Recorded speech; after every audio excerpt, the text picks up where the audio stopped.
Hello friend, happy Friday. Thank you for joining for another video blog. Thanks for sharing your time, your energy here with me. And I've been wanting to do a 2019 book review with you because I know a lot of you love to read. A lot of you love to read personal growth, self-help books, books that will help you to be more successful mentally, emotionally, physically, and spiritually. So as I was going through my books that I read in 2019, I picked my favorite ones here. So I want to share with you why they are my favorite indeed about different topics. All my books always, everything I read is always about personal growth, about spirituality, about money mindset, about neuroscience, emotional healing, all aspects that I need to improve myself, and also the aspects that I help my clients to improve in their lives. So let's get started. So one of the books that I really enjoyed was called The Illusion of Money by Kyle Cease. Kyle Cease used to be a stand-up comedian, and I've been following his work pretty close for the last 3 months, especially towards the end of 2019. I started following his work, and he's just this kind of entrepreneur that went from like the achievement, like a high achievement mindset, to more like a heart-centered type of achievement, which is kind of the journey that I am at, going from there like do it, chase and hustle, to be more heart-centered. So there's always a reason why we get attracted to certain authors, speakers, and it's interesting how I'm getting more attracted to people who are more heart-centered, achievers are more heart-centered. So Kyle Cease wrote this great book about money, that he talks about how, you know, the more we get stressed about money, the more we chase money, the more we make everything centered on money, the less actually we receive. Or if we receive, we actually don't get the joy. Because I work with people who are on the spectrum not making enough money, and I work also with people who make a lot of money. And funny enough, they both have the same types of stress because they chase money. It's very attached to their self-worth. So it's a great book about the mindset of money and how we need to work more on building our value, our internal value, and not value that is attached to the things we have or the money. So great book about that. I highly recommend if you have issues with money mindset, you stress about money, good read for you. Another one, I read this I think in December. It is, December, because I put the dates on my books. Buddha's Brain, the Practical Neuroscience of Happiness, Love, and Wisdom. I would say for people who really want a good summary of emotional work, spirituality, and neuroscience, hands down, this is the best book. I have amazing books here on neuroscience, and they can be a little dry. But Buddha's Brain by Rick Hanson, there you go, you can make a note. It's a great summary. It's an easy read. He talks about the brain, and he talks also about how our thoughts, how our mind is constantly influencing our brain and influencing our emotions. So, you know, we know well the body-mind connection, it's real. I even find myself, it's funny to even say that because it's so obvious, but you can also replace those words by how our psychology influence or physiology and vice versa. But I really like this book. It talks about, you know, negativity and positivity, how that influences our mind. So great merge of spirituality and science. They always been together. It's just now we more accept of this concept. But great book about the brain and science. Next book here is by Trish Thorpe. She happened to be one of my teachers during my Master Practitioner Neuro-Linguistic program in my last certification last year. Healing Your Heart.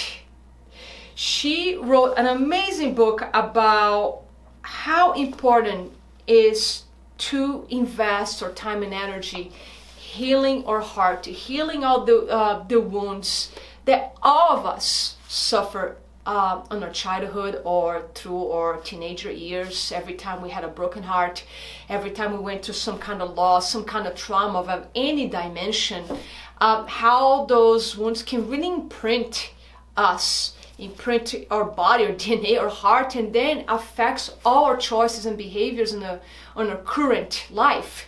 So Healing Your Heart, to rewrite your story with awareness and intention. Again, great book to help you to reconnect with your emotions, reconnect with your heart, which is something that a lot more people need to do.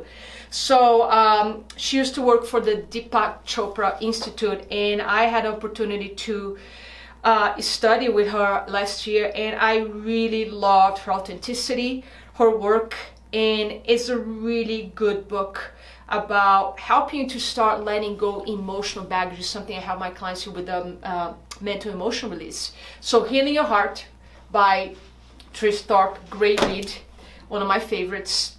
Next book, wow, ADD, ADHD, all this diagnosis that a lot of children are given, and adults as well. It's such a big subject that I kind of felt compelled and a little bit of obligation to learn more about it, because I do get clients who suffer from attention deficit disorder. So I read one of my favorite authors, Gabor Mate.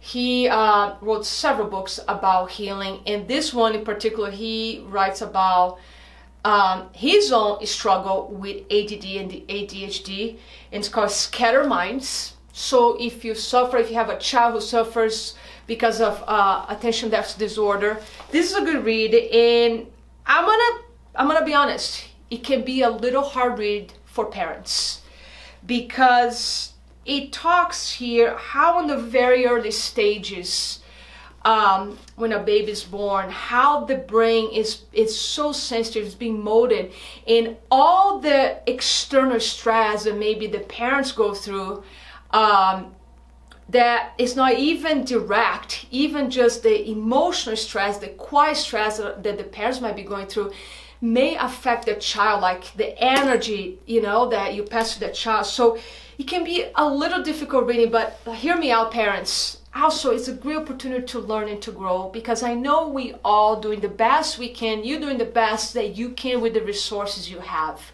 So get educated, learn about, if your child is suffering with this condition, learn about it and read this with an open heart and an open mind, leaving the judgment and criticism voice outside. Because we all humans, we're all making mistakes. I had a teacher telling me yesterday, it's like, Alex, be easy on yourself, you make mistakes, because I hold myself in such a high standards at times that if I make mistakes, I basically punish myself sometimes, and that's one thing I work with right now. So we all make mistakes. So read this book with open heart, open mind. It's a really good book that helps us to understand why there's this epidemic of attention deficit disorder. Let's shift subjects here a little bit. Let's go to nutrition a little bit to break the intensity of these hard topics. Genius Foods by Max Lugavere. Become smarter, happier, more productive while protecting your brain for life. That's the book.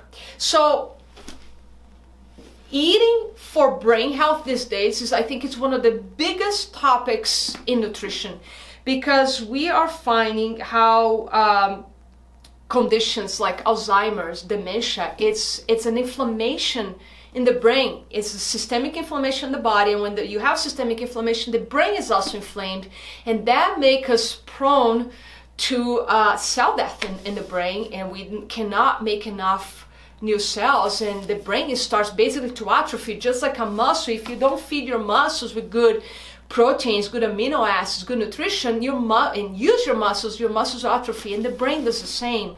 So Genius Foods is an amazing book. He gives great guidance here about how to eat for brain health, and that's because his mother was diagnosed with Alzheimer's at a pretty early age. So he made a mission in his life to learn about how to prevent Alzheimer's, how to help people to have healthier, stronger, better brains. So Genius Foods, highly recommend if you want to learn more about how to protect your brain. Next one here, Anita Morjani, Dying to Be Me. This is a memoir, like you can call a biography. It is her journey from cancer to near death to true healing. this is an incredible story by this woman who was like, she shouldn't be alive. She had cancer taking over her entire body. She was in coma. I can't remember for how many weeks, how many days or weeks. And she has a near-death experience, and she reviews, when she comes back, she reviews her experience. She says, I had the choice to come back or not. I choose to return when I realized that heavens is a state, not a place. Forwarded by Dr. Wayne Dwyer. Dr. Wayne Dwyer met her. He's no longer with us, but amazing memoir. If you're somebody who is struggling with any health conditions or just deep emotion, you need some deep emotional healing, and your emotions are affecting your health, because we know a lot of our health conditions are coming from emotional stress. This is an amazing book. Dying to be me, I couldn't put down. Hang with me, 2 more books. I'm a huge fan of emotional intelligence. It's something that I'm constantly learning, researching, and I'm teaching to my clients. So this was one of the best books in emotional intelligence, called Permission to Feel by Mark Burkett, PhD. Permission to Feel. An amazing book for teachers, for parents, because he talks about, he has developed an amazing program that he's implementing many schools in Europe and United States to teach children emotional intelligence. So if you want to learn more about emotional intelligence for yourself, and also how to influence your child with emotional intelligence, I highly recommend. I read this book once and then I review, and this is one of the books I'm going to read again, because you know I always repeat some of the best books, so I'm going to read this book again. So Permission to Feel, Unlocking the Power of Emotions to Help Our Kids, Ourselves, and Our Society to Thrive. Great book about emotional intelligence. And one more, Atomic Habits by James Clear. Tiny changes, remarkable results. This is a great book that he doesn't just bring the science of habits, but he brings together personal growth as well. That's what I like about this book. And there's a classic book about habits. I forgot the name here. Yeah, but what I love about Atomic Habits is that, again, he brings together personal growth and little simple strategies that we can use every day to develop new habits, because we know breaking old habits and developing new ones, it's not an easy task, because it's coming from our unconscious mind. We do automatically. So easy and proven way to build good habits and break bad ones. I really enjoyed. I have also the audiobook, and I'm not even sharing my favorite audiobooks here, but yes, I'm gonna share one. So Atomic Habits, if you want to learn more about how to change habits. And Stillness, It's Key by Ryan Holiday. I don't have the copy, I have audiobook. Stillness is the Key is the work that I'm gonna really be diving in this year, because my goal with the high achievers, with a lot of leaders, entrepreneurs, CEOs, is to teach them how to go to the next level of their performance by doing less.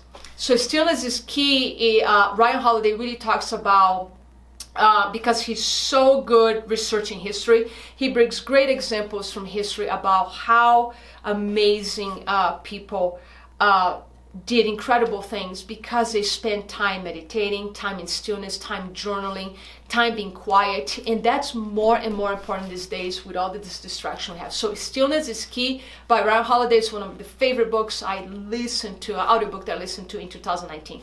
So that's my list. If you have any question, if you wanna read more about a specific topic in personal growth, success, and I didn't mention the book here, shoot me a message. I have a library here of like almost 400 books, and I'm sure I have something that might help you, that you might like. So thank you for joining me. Thank you for sharing with me one of my favorite passions, which is reading amazing books. And if you have a good recommendation for me, write it down. I would love to. I'm sure there are amazing books out there that I don't know about, and I need to get some fresh books from my library. I have a pile of books behind me. I don't know if you can see right there. I don't think you can see, but I have a pile of books already that I want to read. But I'm always looking for new recommendations. So thank you so much. Have a great weekend, and I'll talk to you very soon.